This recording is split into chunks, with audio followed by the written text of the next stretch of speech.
Hello, everyone. This is Kim Kettler-Paddock from Republicans Overseas. Again, today I'm joined by Jim Gossart and John Richardson. And today we want to talk about the RBT coalition and Republicans Overseas position on that.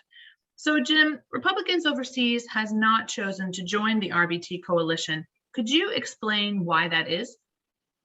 Yeah, Kim, thanks. We first of all believe that the RBT coalition certainly has the interest of overseas Americans at heart. So we don't object to that. But we've chosen not to join the RBT coalition for the simple reason that all options being considered by the RBT coalition essentially leave citizenship-based taxation in place.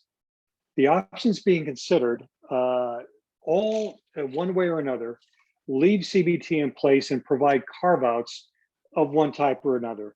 And that's just not going to get the full job done. And we can go into more detail on that on this call, but it's not going to solve all issues that all Americans have overseas. Now, when you consider that there seems to be a broad agreement that we're only going to get, however we do this, through legislation or regulation or the courts, the overseas Americans are likely only going to get one bite at this apple.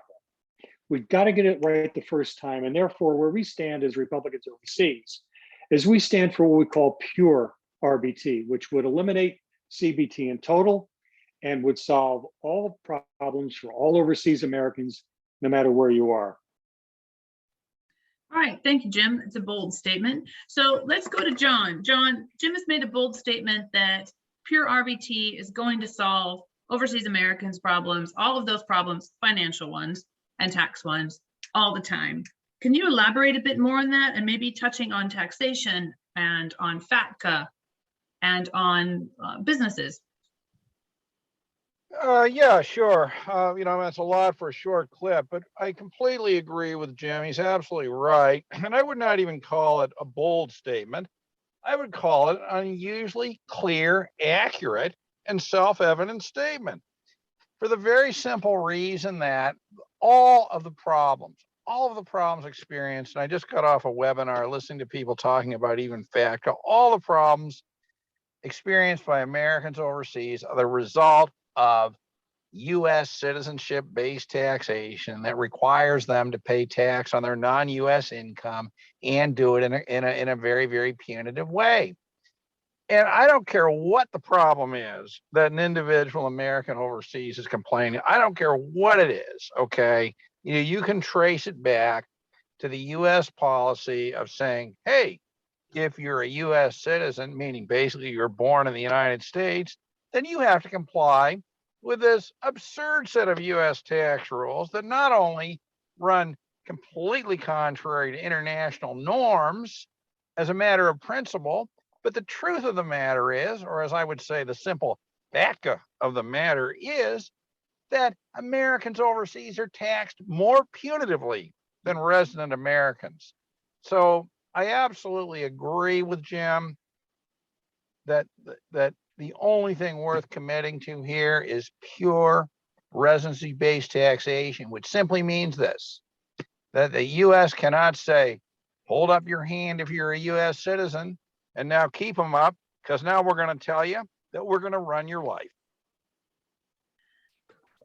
You mentioned U.S. citizens, but of course, John, we also have another category of people who are accidental Americans. And for those people who may not be aware, these are individuals who were probably born in the U.S. They were there for a very short period of time. Often their parents were not U.S. citizens, although they may have been. Mostly they aren't. And they moved overseas quite quickly. So people may know Boris Johnson, for instance, the Prime Minister of the UK. He was an accidental American. He had U.S. citizenship. And even though he did not necessarily hold a U.S. passport or consider himself American, he was subject to American taxation. So would pure RBT help accidental Americans as well, John?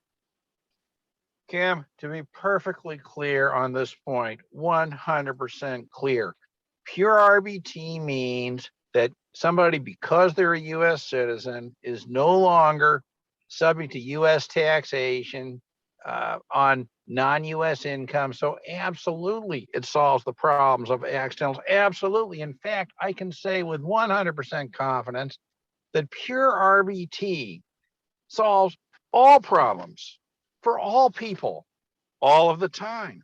And that's why it's got to be supported. And anything short of that is simply misguided. The accidental Americans are one group that have found themselves on the outs of many of the proposals that we've seen, because there's been no way to include these carve-outs out of CBT in such a way that they would take care of the issues of accidental Americans. And I think one of the things that RBT would potentially do is improve the value of American citizenship, because right now many people, especially accidental Americans, they may be proud that they have an American citizenship, even if they identify as another nationality and live as another nationality. But at the moment, that nationality is, the American nationality is perceived as dragging them down, because it's forcing them to close bank accounts, forcing them to, in many cases, renounce a citizenship that isn't the main citizenship they have. So, Jim, in looking at the accidental American question and the RBT question, do you think as well that if we put through RBT and we remove the tax implications, do you think we would see potentially a reduction in the number of citicides, citizenship renunciations that we're seeing both among accidental Americans and American citizens overseas? I don't think there's any question, Kim. Yeah, and especially when you look at how high that rate is right now, and John knows the numbers and the cases and the circumstances much better. But there are the citizenship renunciations are at record levels now, and a lot of embassies around the world are refusing to serve requests for citizenship renunciation at this time for a number of reasons. Some say it's pandemic and so forth. And so, but this would certainly, there's certainly lots of evidence that the biggest reason why Americans are renouncing their citizenship is because of the tax burden as it is. And we're under no illusion as we say this, as Republicans overseas, Kim, as we advocate for this position. We know it's going to be tough. We know it's going to take time. This is not something that's going to happen, certainly not in this calendar year or the next.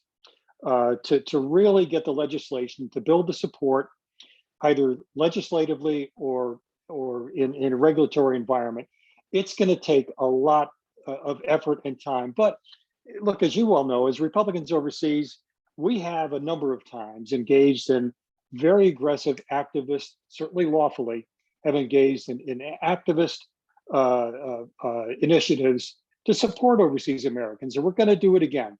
As you well know, we sued the Treasury Department back in 2015, and Kim, you might want to elaborate, I guess, on a couple of other things that we've done as Republicans overseas. This is not our first, not going to be our first rodeo. We know how tough it's going to be, but we feel this is the way we need to go.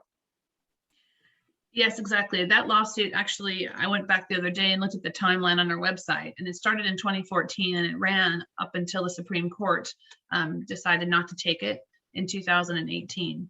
And we did try to actually overturn FATCA through legal means, but the courts refused to acknowledge that FATCA actually harmed overseas Americans. And I think we all know that's ridiculous, but they are calling it indirect harm. And so we are looking at alternative ways to bring the RBT issue up, because if we can get pure RBT, we believe that this would address the issues around FATCA. And John, could you just touch on why pure RBT would potentially eliminate FATCA for overseas Americans? Yes, of course it would eliminate the problems for overseas Americans for a very, very simple reason.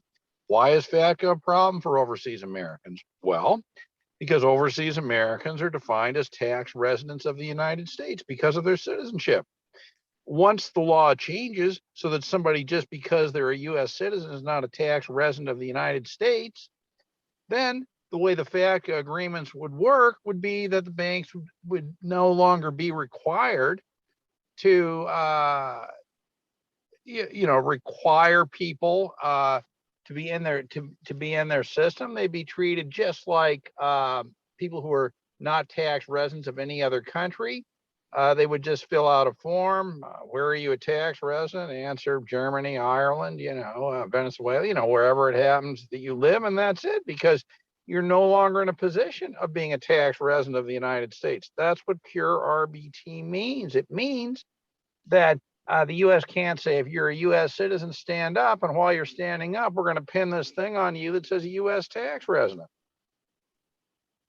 I think that's very interesting because FATCA was originally designed to go after, to be fair, a completely fictional amount of missing taxpayer money. But regardless, it was designed to go after money that they believed to be hidden by people living in America, but hiding assets overseas. Americans overseas were an unintentional target, but have ended up paying the highest penalty in their daily lives as a result of this legislation.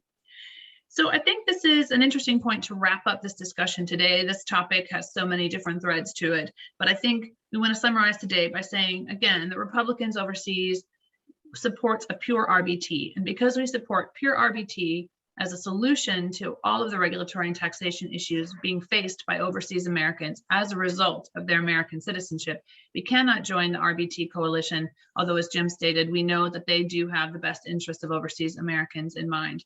But we will be working through some alternative avenues to progress pure RBT. And again, we know it's slow. We know this is a long-term task, but we have to remember that the income tax law was put in 1913. So we're 108 years into this law. We are not going to turn it over in 8 months, but we have to be persistent and we have to be vocal, and we're going to eventually need some support from other people to make sure that our legislators are aware of what we want, the moral reasons behind it, and what the actual benefits both to the US and to the US citizens abroad would be. So again, I want to thank you, Jim and John, and we'll be back possibly after Christmas with our next episode of Tax Talk.